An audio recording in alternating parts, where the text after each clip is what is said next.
So here I'm about to demonstrate the goblet squat. I've got a kettlebell in my hands at my chest in the goblet position. You can also use a dumbbell for this exercise, but I simply chose a kettlebell for this tutorial. So I'm going to go ahead and play a couple reps of a nice solid goblet squat. There I am, dropping down into position, exploding up. Good. So a couple things that we really want to focus on is we want to be driving our hips down and back. We want to be kind of breaking at the knees and pushing them out over our ankles and avoiding too much forward translation with that knee. We don't want that knee coming all the way out in front of our toes like that. And let's go ahead and take a look as I drop my hips down and back and my knees come out slightly over those ankles. Good. So what you'll see here is a couple things to really think about. Is we want as close to a vertical shin as possible. That turns it into a more of a hip dominant movement, and we want those glutes and those hamstrings engaged as much as possible. Those are muscles that are typically pretty weak in most individuals, and anything we can do to strengthen those is a-okay in my book.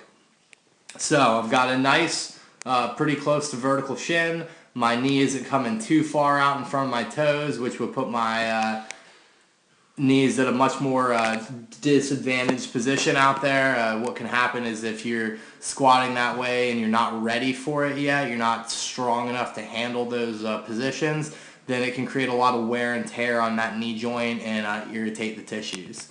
Also, I'm keeping my chest nice and tall. I'm keeping my lumbar spine nice and flat. So I've got a nice neutral spine, cervical, all the way to lumbar. That's a key element of this whole exercise. We don't want to be rounded at any point in time. We want to be nice and neutral through that spine. What this does is it keeps our, the joints in our spine nice and happy. Everything's in good alignment. Without further ado, let's go ahead and look at some poor goblet squatting. This one's should be my last good one, and here we go. We're going to drop into a bad example of a goblet squat. What you'll notice here is I'm good with the knees. My knees still aren't coming too far away, so I like that. But you can see how rounded I am through the spine. That's something that we really, really, really want to get away from. Especially when we're doing it with high loads. That's putting a lot of stress on the discs between our spine, and it can cause some serious injury down the road if you load up too heavy and perform the movement like this. So that's not something we want to do. What this is doing is you're actually buying that depth by flexing at your lumbar spine, whereas in a proper goblet squat, I'm getting to that depth by flexing at the hip joint, which is what we want.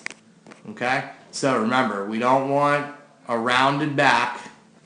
We don't want this nice round back here. We want a neutral spine throughout the entire movement.